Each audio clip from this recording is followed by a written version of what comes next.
In the summer of 1944, a group of German women prisoners of war was transported across the Atlantic to the United States.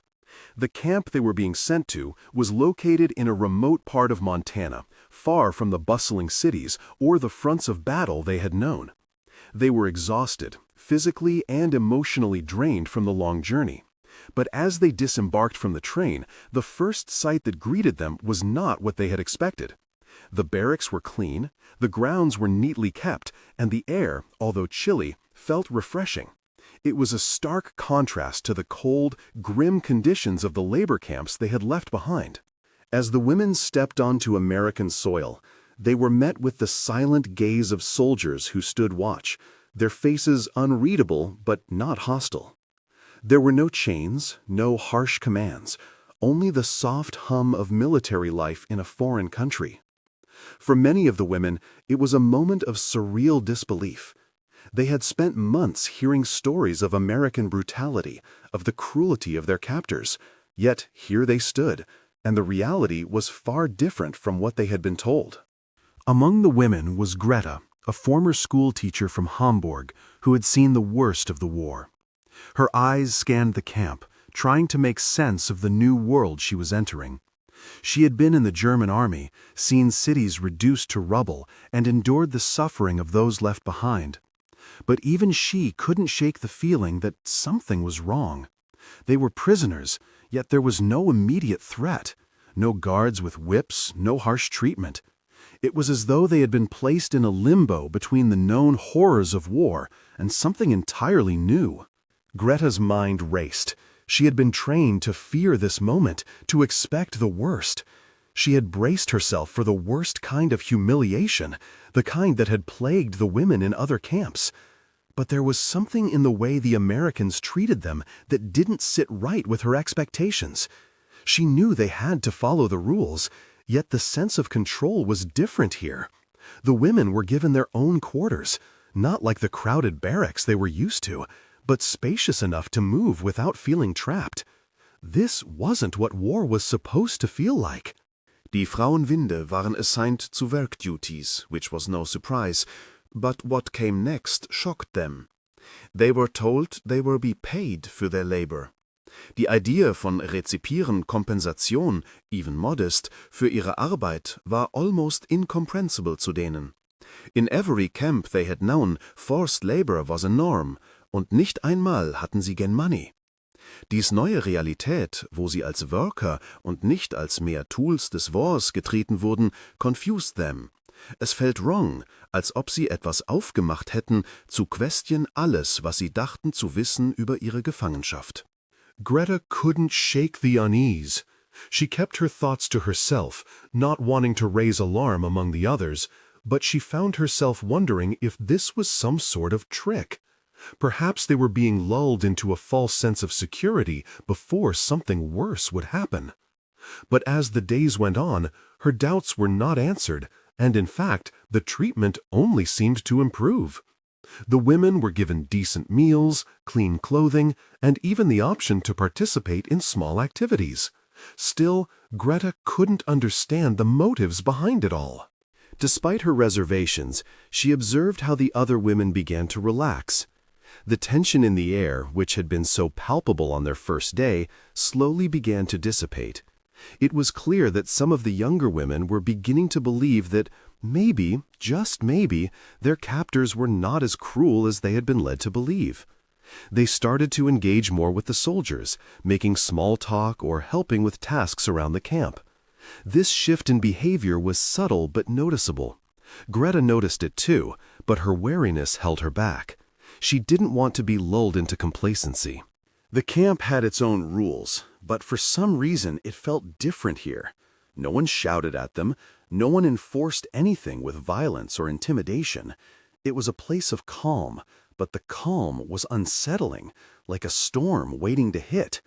The women could tell that something significant had changed in the way the war was being fought, but they couldn't yet fully grasp the implications.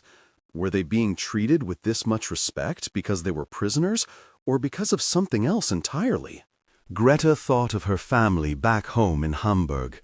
She thought of the war that was still raging across Europe, of the city she had left behind in ruins.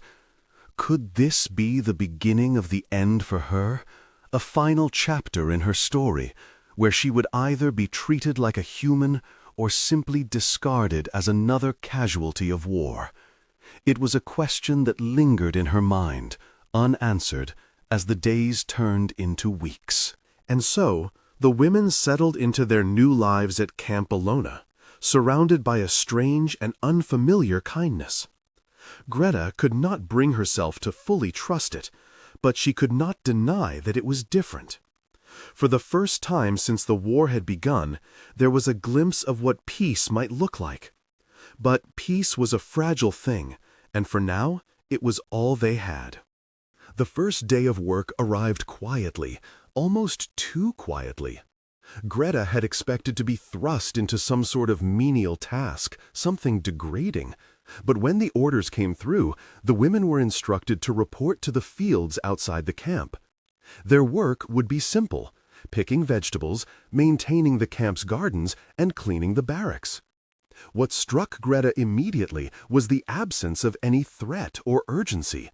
There were no military overseers standing with whips, no cruel supervisors barking orders. The whole process seemed normal, almost too normal for women who had been prisoners of war for so long. The soldiers, who had initially seemed stern, now greeted the women with what could only be described as cautious politeness. They showed them the tools they would need for the day's tasks, and for the first time since their arrival, Greta saw a glimpse of the humanity that lay behind the uniforms. There was no tension in the air, no resentment, just a calm expectation. This was not how war was supposed to feel. In every camp they had been in, they had been treated as little more than tools of war, forced to labor without recognition or compensation. Here, in this American camp, the women were not just being asked to work, they were being treated like workers. Greta hesitated at first, unsure of how to respond. Her instinct screamed that this was wrong, that there was some hidden agenda behind this kindness. Was it possible that the Americans had learned something from the Geneva Convention? Or was it merely an illusion designed to lull them into a false sense of security? She watched her fellow women, some of whom were already eager to start the work, almost too eager. It seemed that the prospect of being allowed to do something productive, had made them forget their fear. They were led to the camp's vegetable garden, a small plot of land where rows of corn, potatoes, and beans grew under the careful tending of the soldiers. The land was not vast, but it was enough to make a difference. Greta was assigned to the cornfield, her hands pulling at the yellow stalks with a mix of curiosity and disbelief. She looked around at the other women, who were working with varying degrees of enthusiasm. Some were eager to prove themselves, others were simply grateful for the opportunity to do something other than sit idle in the barracks. But the real shock came when the soldiers handed each of them a small sum of money at the end of the day. It was not much, just a few dollars, but for Greta and the others, it was enough to freeze them in place. The idea of being paid for their labor after everything they had been through was incomprehensible. They had never received anything for the work they had done under the Nazis, except for the bare minimum to survive. To be handed money, to have it placed in their hands as if they were ordinary workers, felt like a betrayal of everything they had known. At first, Greta thought the soldiers were mocking them, playing some sort of twisted joke. She could not bring herself to accept the money, staring at it in her hand as if it were some kind of foreign object. How could they be paid? How could they, prisoners of war, be treated with this level of respect? It made no sense. The others, however, took the money without hesitation, some of them even smiling, their eyes lighting up with a mixture of surprise and disbelief. They were not used to such kindness. They had never experienced such treatment before, and it was overwhelming. As the days passed, the women began to adapt to their new routines. They worked in the fields, and they were paid for their labor. Greta watched them with a mixture of envy and caution. her mind torn between the reality of the situation and the years of conditioning that told her to expect nothing but hardship. The other women were quick to embrace their new role as workers, and they began to earn small privileges in return. They were allowed to participate in small social activities like card games or storytelling sessions in the evenings. Some even formed friendships with the soldiers, a phenomenon that Greta found unsettling. She could not bring herself to trust this new world they were entering, no matter how much it seemed to offer them. It was not just the work that bothered her, but the way it made her question everything she had ever known. For years, she had been taught that the enemy was evil, that the Allies were merciless and brutal. But here, in this American camp, the reality was completely different. The soldiers did not treat them as animals, nor did they seem interested in exploiting them. Instead, they offered them what seemed like the bare minimum of human decency. In a world where nothing had made sense for so long, this kindness felt like a betrayal of everything she had fought for. And yet, despite her doubts, Greta couldn't help but notice the subtle changes in herself and the other women. They were beginning to soften, to open up in ways that seemed impossible just days before. The fear, the mistrust, the constant tension, it was all fading away, replaced by something else. It was as if the work and the payment had become a way to rebuild their broken sense of self-worth. For the first time in months, they felt valued, even if it was only for a few hours a day. And for Greta, that was the most confusing part of all. How could something so simple as work, something that had once been a symbol of oppression, now feel like freedom? But despite the transformation, there was still a part of her that could not let go of the fear, the instinct to distrust everything. She had learned to survive by mistrusting the world, by keeping her distance from anything that seemed too good to be true. And here, in this camp, everything felt too good to be true. As much as she wanted to believe that they were finally being treated like humans, something deep inside her told her to wait, to watch, to keep her guard up. In a world where survival was the only thing that mattered, trust was a luxury she could not afford. As the weeks passed, the work in the camp became a routine, a strange rhythm that was neither familiar nor completely uncomfortable. Greta and the other women had settled into their roles, though the unease she felt never fully dissipated.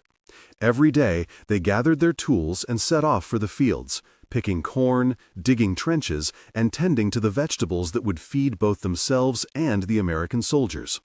There was something oddly satisfying in the simplicity of it all, the rhythmic movements, the dirt beneath their nails, the quiet hum of labor.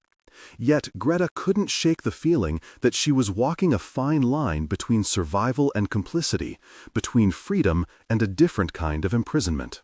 The paychecks continued to arrive, small amounts of money placed in their hands at the end of each workday. It wasn't much, barely enough to buy anything of significance, but the fact that they were being paid was a constant reminder of how different this place was. The first time Greta received her pay, she stared at the crumpled bills in her hand, unsure of what to do with them. The money felt like a joke, like something out of place, something that didn't belong in a camp for prisoners of war. Yet, as she watched the other women tuck their earnings into their pockets or exchange smiles with the soldiers, she couldn't help but feel a strange sense of envy. They had accepted this reality with a kind of grace she couldn't yet comprehend. Some of the women began to use their small earnings to buy personal items, soap, toothpaste, and occasionally a pack of cigarettes from the camp store. These luxuries, which they once took for granted, now seemed like precious treasures. They exchanged stories of what they would do with their money if they ever left the camp, if they ever made it home. There was a certain warmth in these conversations, a camaraderie that had been absent when they first arrived. The isolation, the coldness, was slowly being replaced by something that felt almost like normalcy. But for Greta, it still didn't feel real. They were prisoners, after all, not workers, and this strange act of kindness could turn on them at any moment. As the days turned into weeks, The women's productivity increased. They were learning how to work more efficiently, how to make the most of their time in the fields. Greta found herself teaching some of the younger women, guiding them through the motions of planting, pruning, and harvesting. She had always been a teacher at heart, even if it had been years since she had stood in front of a classroom. There was something comforting in the act of teaching, something that allowed her to reclaim a small part of herself that had been buried beneath the trauma of war. She had always believed that knowledge was power, that understanding the world around her was the key to survival. Now, in this strange place, she was passing that belief on to others, even though she wasn't sure if any of them would ever return to a world that made sense. In the evenings, after the workday was done, the women gathered in their quarters, exchanging small talk, reading books if they had them, or simply resting. There was a growing sense of camaraderie among them, a bond forged in the silence of shared hardship. It was not the kind of friendship they had imagined before the war, but it was real in its own way. They shared their stories, stories of their homes, their families, their lives before the war had torn everything apart. They laughed at the small things, at the absurdity of their situation, and, for a brief moment, the weight of their captivity seemed to lift. But these moments were fleeting, like sunlight breaking through the clouds, only to be swallowed up again. Yet, despite the growing comfort in their routines, there was still the underlying tension. Greta watched the other women begin to relax, to smile, to engage with the soldiers in ways that made her uneasy. Some of them had started talking to the men in the evenings, asking questions about life in America, sharing stories from their own country. It was harmless, innocent enough, but Greta couldn't bring herself to join in. She kept her distance, observing the conversations from the edge of the room. She couldn't forget that these men were still soldiers, still the enemy, no matter how kind they seemed. She wondered if they saw the women the same way. They had to know that the women weren't here voluntarily, that their smiles and laughter were just a way to survive. But Greta couldn't shake the nagging feeling that the kindness they had been shown would, one day, be used against them. The women's growing acceptance of their situation was something Greta struggled with. She saw it in their eyes, this quiet surrender, this willingness to believe that maybe, just maybe, they had been treated better than they deserved. It was a dangerous way to think. It was easy to forget that they were prisoners, that they had no control over their futures.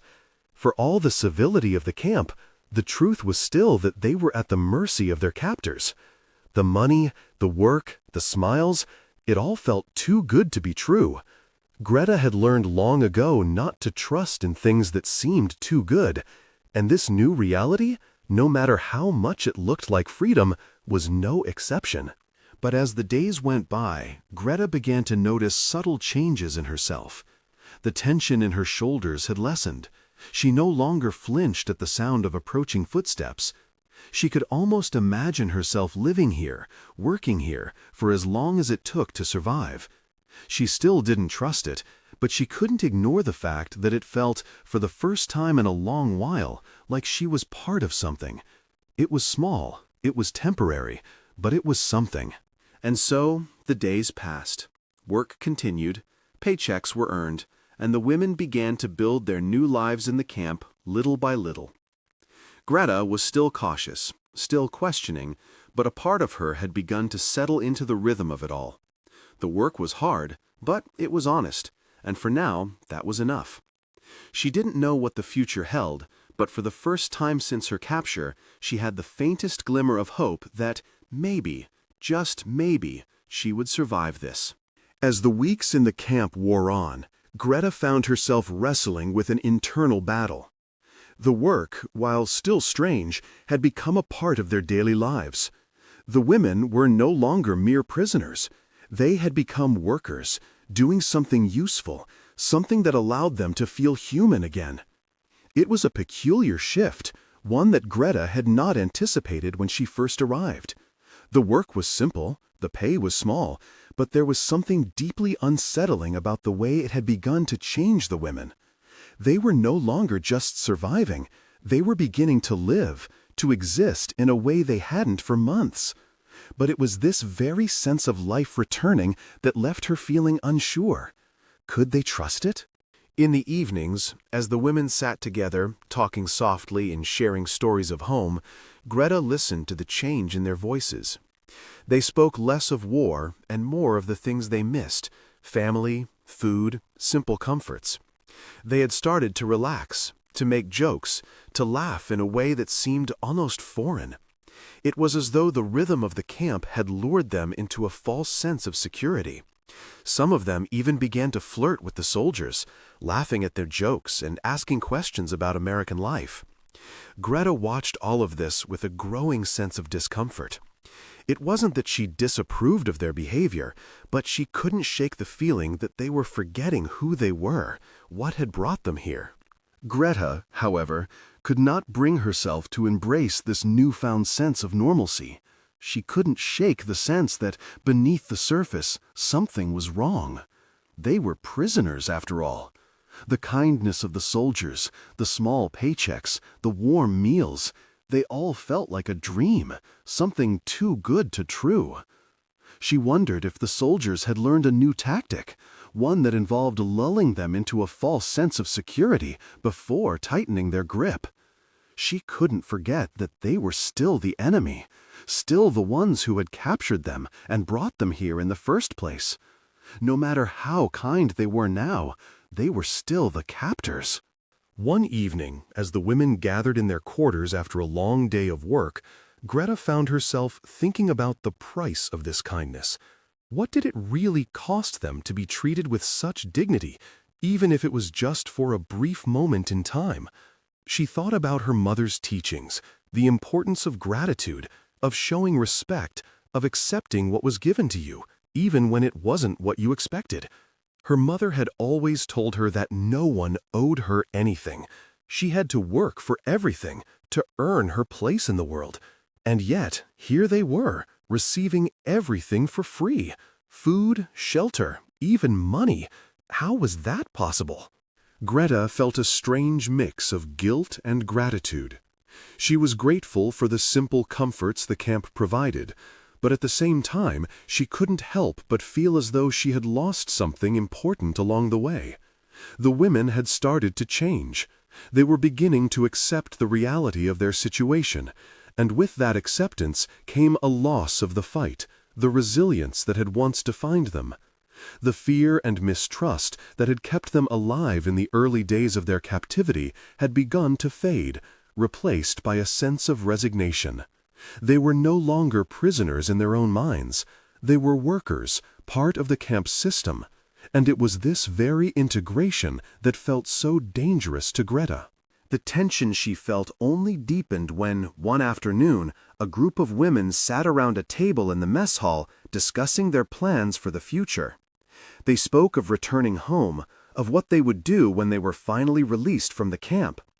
Some of the younger women spoke with excitement about finding work, about building new lives.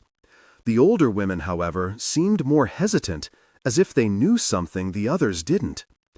It was this hesitancy, this quiet uncertainty, that spoke to Greta's own fears. They were beginning to think in terms of after the war, but Greta had learned long ago that after the war meant something different for everyone. She had seen enough to know that some things didn't just disappear when the war ended. Greta's mind wandered back to her life before the war, to the days when she had taught children, when the world had seemed simple and just. She had never imagined a world like this, where the rules were constantly shifting, where everything she had believed in had been turned upside down. She thought about the time before the war, about her family, and about the way her life had been taken from her in an instant. Now, as a prisoner, she was faced with a new kind of challenge, surviving not just the war, but the psychological toll it had taken on her. The war had broken so many things inside her, and now, in the relative peace of the camp, she was forced to confront them. As the days passed, Greta noticed a change in herself as well. She began to feel disconnected from the women around her, as if they were moving forward without her. Their lives were slowly becoming something she couldn't recognize, something foreign to her. She felt like an outsider, watching from the edge as they adapted to the camp's strange rules, as they accepted the kindness that had been offered to them. It wasn't that she didn't want to accept it, it was that she couldn't. The cost of that acceptance felt too high, too dangerous. She knew that, in the end, survival meant more than simply existing. It meant holding on to something, anything, that could keep her from losing herself completely. In moments of solitude, Greta would look out over the camp's landscape, watching the soldiers move about their daily tasks. They had become a part of the scenery, almost as if they belonged here. She thought about how easy it would be to let go of the fear, to simply accept what was happening, to let herself blend in with the others. But she couldn't do that. It was as if doing so would mean giving up everything that had kept her grounded, everything that had kept her alive in the darkest days of the war. And so, as the other women began to settle into their new lives, Greta remained on the outside, questioning the cost of the kindness that had been offered to her. The change in the camp had been gradual, almost imperceptible at first, but as the days turned into weeks, the transformation became undeniable. Greta began to observe the subtle shifts in the behavior of the other women, how they smiled more often, spoke more freely, and engaged with the soldiers with a newfound ease. It was not just their outward actions that had changed, but the way they carried themselves. There was a quiet confidence in their movements now, a sense of having found a place where they could be more than just prisoners. They were workers, but they were also seen as people with dignity. Greta's own journey through this change had been more complicated. As the other women began to embrace their new reality, she found herself standing on the periphery, watching them. It was not that she didn't want to accept the kindness shown to them, but she felt that something essential was at stake. To embrace this life, to let go of the fear and the mistrust, would mean surrendering to a reality she had no control over. She couldn't allow herself to be lulled into complacency, not when so much had been taken from her already. Yet, as the days passed, a realization began to settle over her. She could no longer ignore the kindness that had been extended to them. It wasn't just the pay, or the clean barracks, or the work. It was the respect. For the first time in months, Greta realized that they were being treated like humans, not animals or slaves. The soldiers, the camp officials, they were showing them what it meant to be treated with dignity. And while Greta was still cautious, she couldn't deny the impact it was having on her. The constant strain of survival had dulled her senses, but now, slowly, they were being awakened again. Greta began to ask herself difficult questions. What did it mean to be human? What did it mean to be treated with dignity? And how could she accept that without losing herself? The work, the small paychecks, the respect, it was all part of a larger shift that was happening inside her. She had always thought of dignity as something that could be maintained only through resistance, through struggle. But here, in this camp, she was beginning to understand that dignity could also be reclaimed through cooperation, through accepting the kindness offered to her and allowing herself to be part of something greater than her pain and fear. One evening, as the women sat together in the mess hall, Greta found herself reflecting on the changes in their behavior. They had started to talk to the soldiers, not just about their work, but about their lives. They asked questions about American culture, about life outside the camp, and shared stories of their own families. For the first time, it felt as though there was a bridge being built between them and their captors. It was awkward at first, but the conversation was flowing, and Greta could see the beginnings of a connection. It wasn't much, but it was a start. And then there was the matter of the bread. It had been weeks since the cornbread incident, and despite the initial embarrassment, the women had started to embrace it as part of their daily meals. At first, they had mocked it, laughing at its strange texture and bright yellow color. But over time, the bread had become something more than just food. It had become a symbol of their survival, a small but meaningful gesture of goodwill from the Americans. Greta had never been particularly fond of it, but she had come to appreciate the sentiment behind it. It wasn't just bread. It was a reminder that even in the worst of times, there were moments of kindness. Greta's thoughts were interrupted one day when she was asked to help in the kitchen. It was a simple task, chopping vegetables for the evening meal, but the request struck her as significant. The camp had started to allow the women to contribute in ways that went beyond their assigned labor. They were trusted with tasks that required skill and care, and this simple act of inclusion felt like an acknowledgement of their worth. As she worked alongside the soldiers, chopping carrots and onions, she couldn't help but feel a sense of pride. She was no longer just a prisoner. She was a person, contributing to something that mattered. Over the next few days, Greta found herself more engaged in the work. She helped prepare meals, set the tables, and even offered to teach some of the younger women how to cook. The act of preparing food, of nourishing others, became a form of healing for her.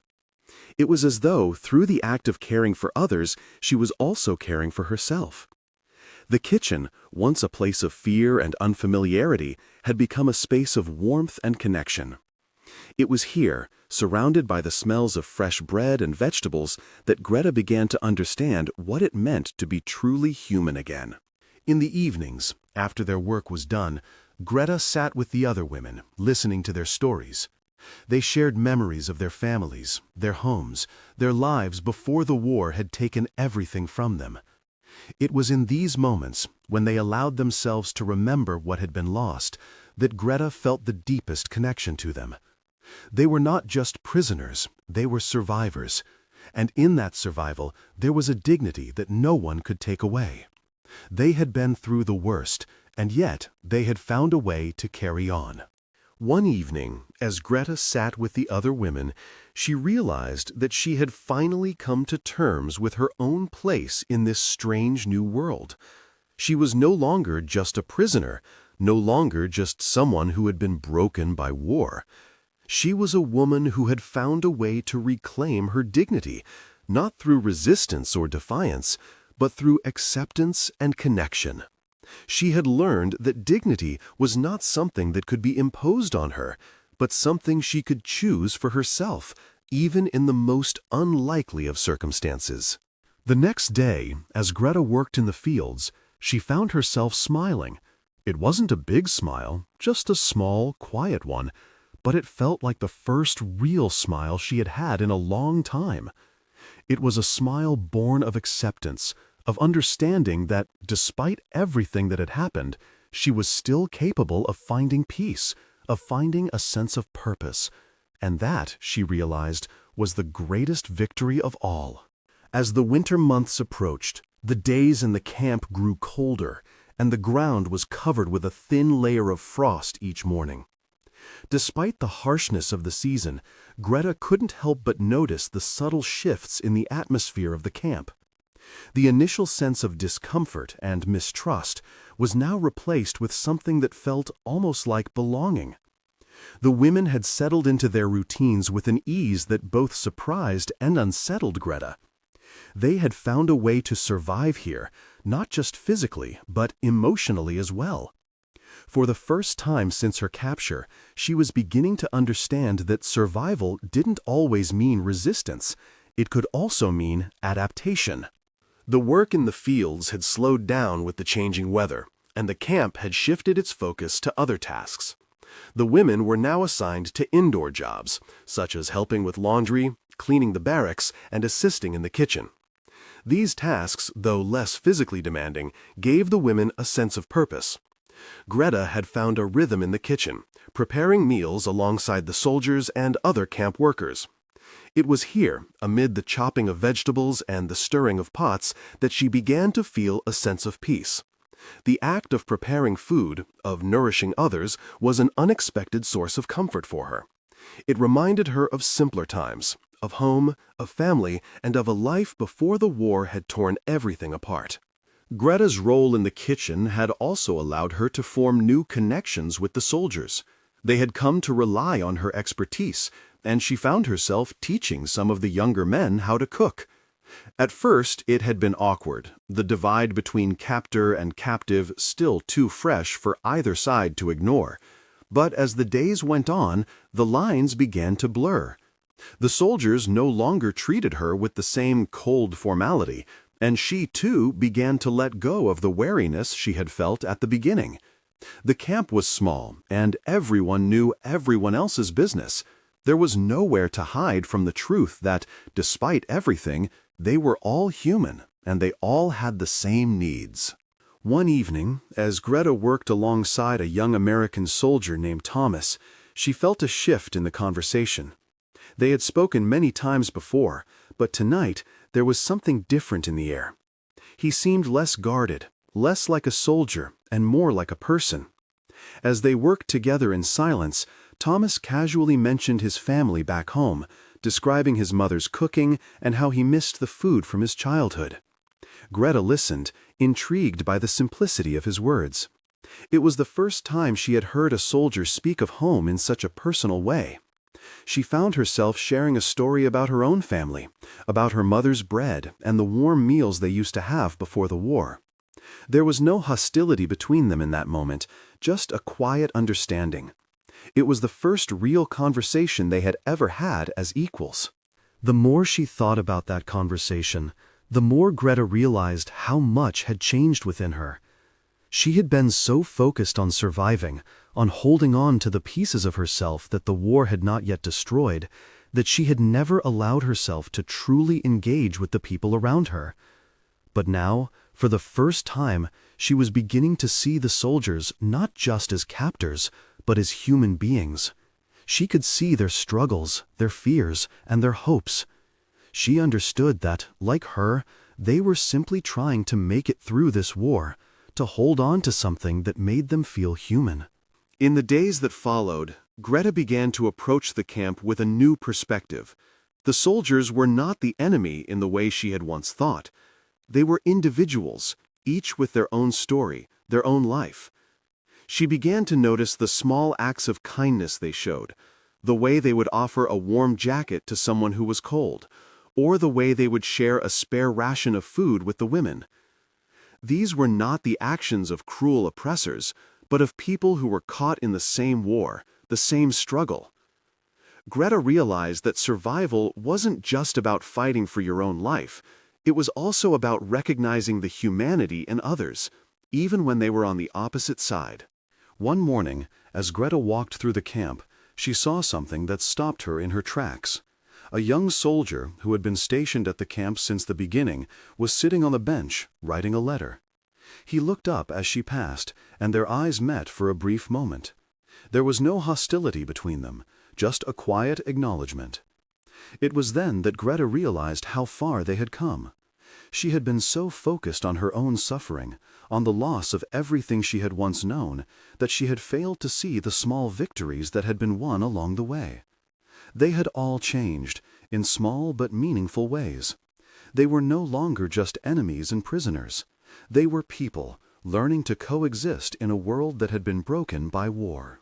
The turning point came one evening when the women were invited to join the soldiers in a camp gathering. It was a simple affair. There was music, food, and a few games, but it was the first time they had been asked to interact in such a casual, non-military setting. Greta was hesitant at first, but as the night went on, she began to relax. She played cards with a group of soldiers, laughed at their jokes, and even shared a dance with one of them. It was awkward at first, but as